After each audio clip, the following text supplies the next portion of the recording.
Justice Katju, you have created a storm in a molehill and a mountain in a teacup.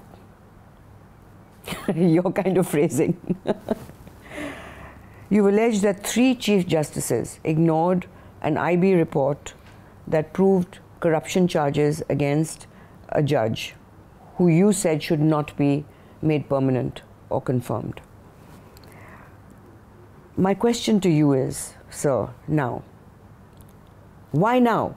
Now you're going to get up and run away. No, no. Why did you run away from Nidhi? You don't like Nidhi. You've run away from her twice. You don't like her. No, no, neither liking nor disliking. Okay, now let's get to the question. Question is, how did this come about now? There were 10 years. I will answer. It was not 10, it was 9, because this happened in early 2005. Okay. You see,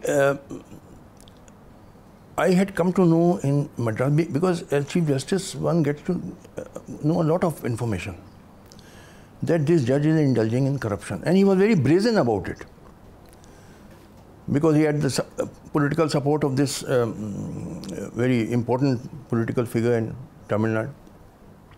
You know him, I need not mention.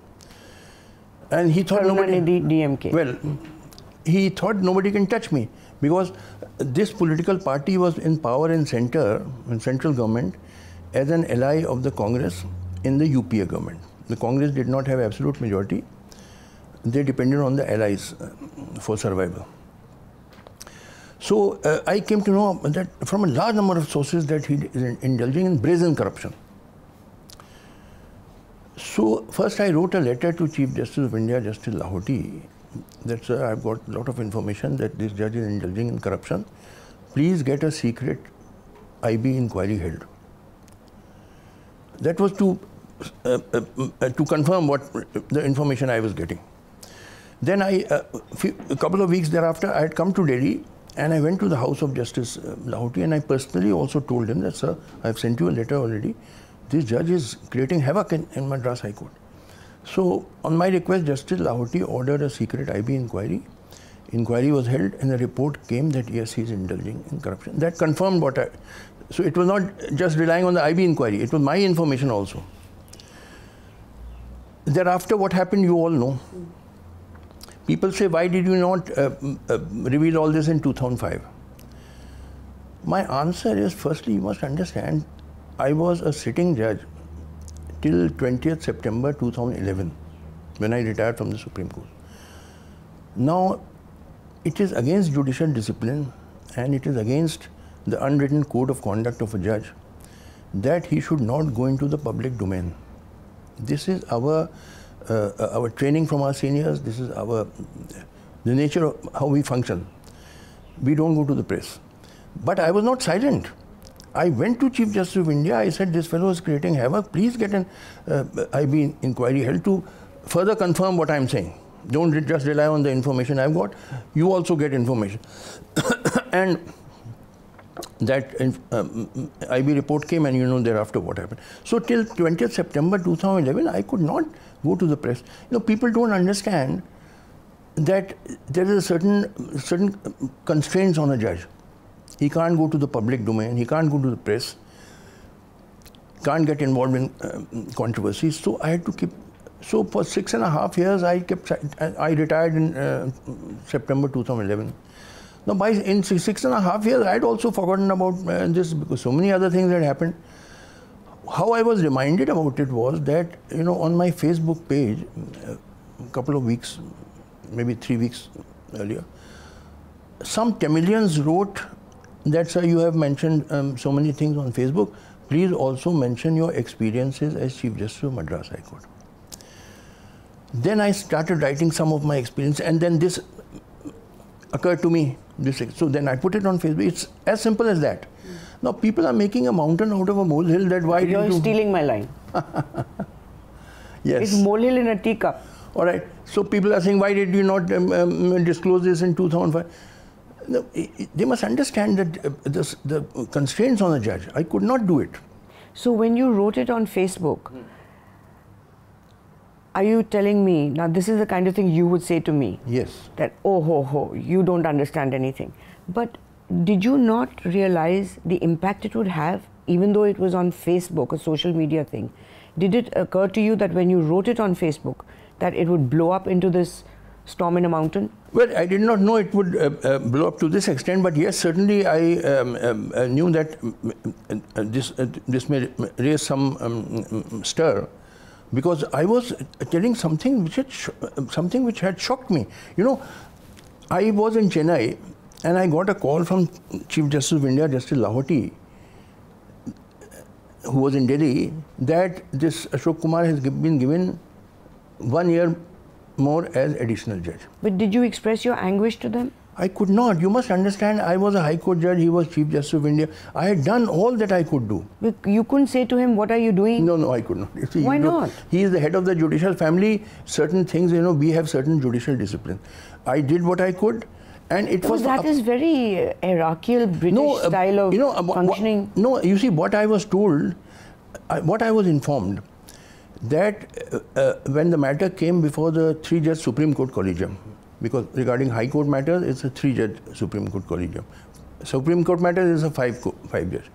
So the 3 judges were Chief Justice of India, Justice Lahoti, Justice Sabarwal, and Justice Rumapal.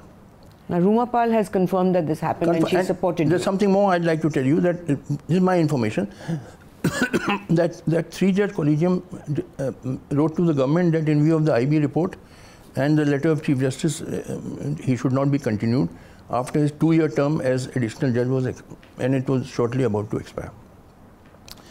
Thereafter, I was told, subject to correction, I mean, this is not my personal knowledge, but I heard, Justice Rumapal was sitting on a 2-judge bench as a senior judge along with another judge who was originally from Tamil Nadu.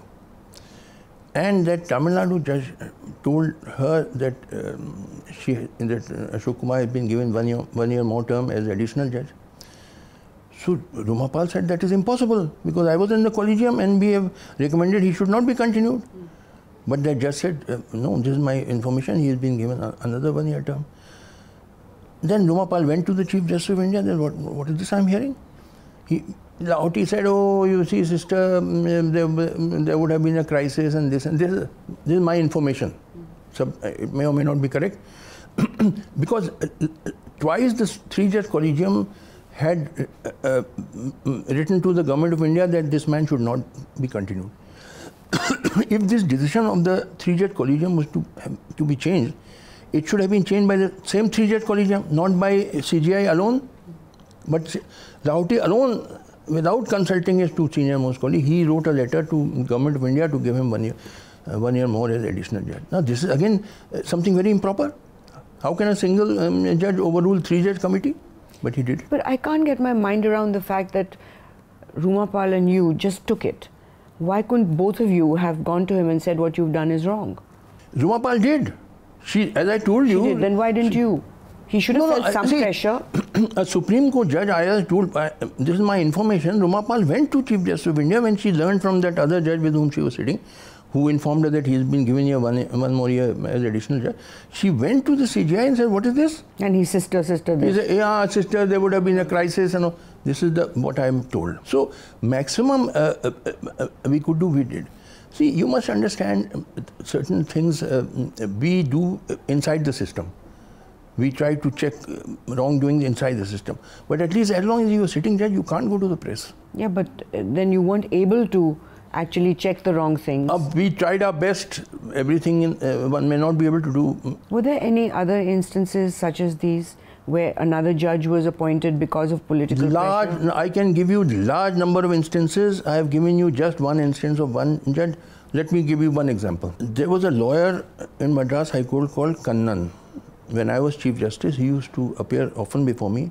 A very good lawyer, very good reputation, very upright. Of course, I did not, because I had already recommended 20 names for judgeship. But my successor, I believe Justice A.P. Shah, who came as Chief Justice of Madras High Court after me, he recommended Mr. Kannan's name to be appointed judge of Madras High Court. Now, Kannan is a Brahmin. But this Kannan name is not a typically Brahmin name in Tamil Nadu. And again, this is my information, mind you, subject to confirmation. that it was cleared by the Government of India. At that time, Government of India had that political party also as an ally, the Tamil Nadu party. And it came to the Supreme Court, and the 3-judge collegium of the Supreme Court, 3 senior most judges, they approved of his appointment. Then it came back to the law ministry.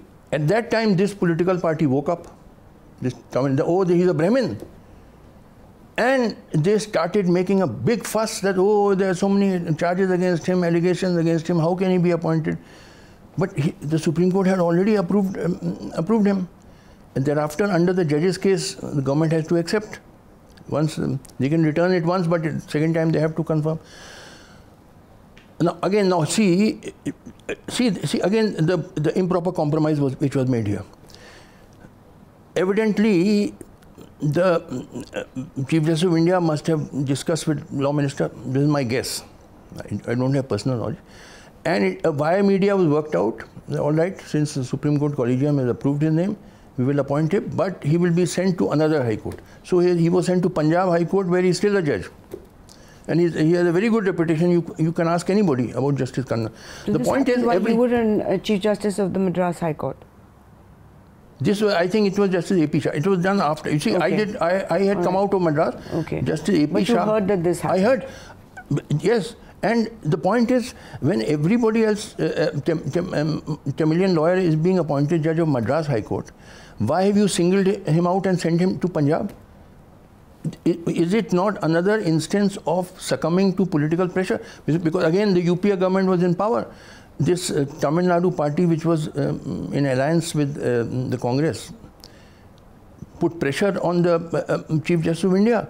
And he again succumbed to pressure and said, all right, we'll appoint him, but we'll send him to Punjab High Court. Again, an improper compromise. Now, it has been reported that you also said about the Allahabad High Court at that time. You said, and I quote, "Something is rotten in the Allahabad High Court, as this case illustrates," in which you asked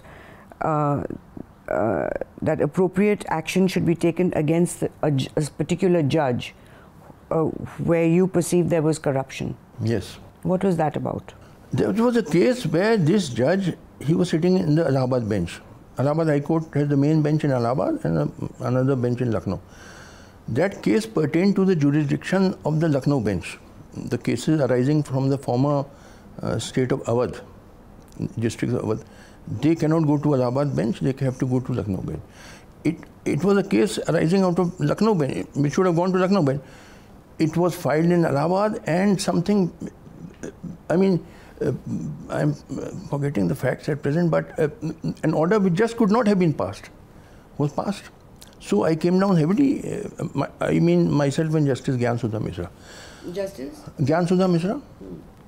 So we came down heavily in that. I will give you another example. No, so that judge, he continued over there? He, I think, shortly thereafter retired. Shortly thereafter, at the age of 62, he retired. Is there a tendency that judges stay honest to most of their lives, and then just before they retire, when they discover they have no money, no house, and then there's suddenly there is a giving in to corruption? Sometimes it happens. I will give you one illustration. Sometimes it does. Not always, sometimes. There was a district judge in the UP Judicial Service. He had a very fine reputation of highest integrity. Now, one High Court judge had given him an adverse entry, because of which he could not have been elevated to High Court. And I went to that brother judge of mine and I said, see, this man has the highest reputation of integrity. Because of your adverse entry, he has, poor chap cannot be elevated. And that High Court judge admitted to me. He said, yes, I have made a mistake. I said, then when you made a mistake, you should correct it. And he did correct it. He expunged that adverse entry, and that judge became a High Court judge. When I became acting Chief Justice of Allahabad High Court, I started getting information he is taking money. The same judge? Yes. About whom there was very high degree, reputation of integrity, and whom I helped becoming a High Court judge. He was shortly before his retirement. So I called him. I said, see, you have had such a good reputation. What are you doing? I'm getting information from many quarters. Then of course I removed him from the some benches are benches with crucial benches, and some are where I mean there's no scope for corruption. I put him. So what was his reaction when you pointed this out to him? He couldn't say anything. What is his name? No, I can't disclose names. I'll tell you one more example. Why not? It'll make an example to other judges and lawyers to stop doing this. It will be in any case it will be made. Let me give you one more illustration. I was acting Chief Justice of Allahabad High Court for about 3 or 4 months in 2004, before going to Madras as Chief Justice. You know, you can't be permanent Chief Justice of your own High Court under the system. You have to go to some other High Court. So when I became acting Chief Justice, being the senior most judge in Allahabad High Court, I went to Justice Lahoti. He was Chief Justice of India there, and I said there are some judges in Allahabad High Court who are doing shocking things. I explained all this to Justice Lahoti. What should I do? I said, sir, you give me permission, within 24 hours I will solve the problem. He said, what will you do? I said, I am catching the night train back to Allahabad. On reaching Allahabad, I will call the Registrar General and tell him to telephone these judges, 4 or 5 of them, that you will not be allowed entry into the High Court. There will be security guards, police posted at the gate who will have instruction not to allow you to enter. Your chamber has been locked up. You will get your salary check at home. You are entitled to your salary, your check will be returned. But I don't want to see these fellows in the High Court. They have done such wrong things. So when I said this to Justice Lahoti, he said, oh brother, don't do this, you know, because if you do this, then the politician will get a handle for setting up a National Judicial Commission. So I said, all right, if you don't permit me, I won't do it, but I am informing you about these judges. And most of those people, those I think 4 or 5 people, I gave him a chit, were transferred out of Allahabad High Court. So they took their corruption somewhere else. What good did that do? No, see, corruption is not so easy. A corrupt man who is intelligent will not take money directly into his own hands, because that is very dangerous. Well, that happened in Chandigarh, where it went to the wrong person and that was exposed. I'm telling you, listen to me. See, it is dangerous. You should, if you are a corrupt judge, the way to take money is through some intermediary, either some lawyer who is your man of confidence. Because you see, if you take money directly, your fingerprint... That is done. You know, there are lawyers who've been charge sheeted and indicted for corruption, and they have gotten away with it. If you permit me to complete, I will complete. Maybe, okay. See, if you take money directly into your hands, your fingerprints may be on those notes and all that, and then phenolphthalein powder may be put and you may be caught red-handed. So normally these corrupt chaps, what they did, they have some intermediary, either some close relative or some lawyer who is close to them, and through them they take money. So regarding this, what were we talking 5 judges who took their corruption somewhere else. Yes, if you go to some other High Court, it will take some time to build up, to get a man of your confidence. You see, here, sitting in this High Court, where you have been as a lawyer for 20 years and a judge for a few years, you already have so many contacts, so many lawyers of your who are your men. But there you come as a stranger, so it's not that easy. It will take a long time to build up those safe contacts. Now, can you explain, for example, what kind of corruption takes place? For example, I know of a case, say it was in my parents' neighborhood, in which an old couple had rented the ground floor for 10-15 years, and they applied to the court that they wanted to shift because they couldn't climb upstairs anymore, and they wanted to exchange the flats with their rent, that they wanted to be on the ground floor. And my father was telling me the story, and he was most dismayed that 3-4 people from the neighborhood went and gave evidence that these old people are just bluffing, they are going for morning walks, they're running around, they can climb the stairs, and the whole thing was the poor people, the old people, did not get their ground floor flat back. Now, give me an example. Say, for example, if it's a divorce case or it's a property case, a judge is given money in the same routine way that you are saying that the go-between takes the money, whether it's a lawyer or a relative or whatever. Then you're saying that if as much corruption that is taking place, most of the cases you would say that are being decided upon are not being decided according to what is right or wrong, but they're being decided upon who gave the money. No, I'm not saying that. There are many upright judges also, and how much percent are upright, how much are corrupt, I can't say. Yes, certainly. You said 90% of people are stupid. You could give me a percentage on how many judges are corrupt. Listen to me. Have some patience. Okay. Justice Bharucha, who was Chief Justice of India, I think in 2001, he had given a statement that 20% High Court judges in India are corrupt. I think in 2001, you can check it out. Since then, things have worsened. Okay. How much is percentage? I cannot say. But certainly, it has gone above 20%. May I give you one example? There's hundreds of examples. There was a judge, I won't name him, I'm not going giving names. This is so frustrating. You have to give names. No. People should know. It's people's right to know who are these people messing their lives up. You can know very easily. Something should be left to media also to find out. He was transferred from Calcutta High Court to Allahabad High Court. And in Allahabad High Court, he became the senior most judge. Some people wanted him to be made Chief Justice or brought to Supreme Court and all, but there were many complaints coming against him. Chief Justice of India, Kapadia, called me and he said, brother, a lot of pressure being put that he should be made Chief Justice and brought to Supreme Court, but I am receiving complaints about him. Can you just inquire and let me know?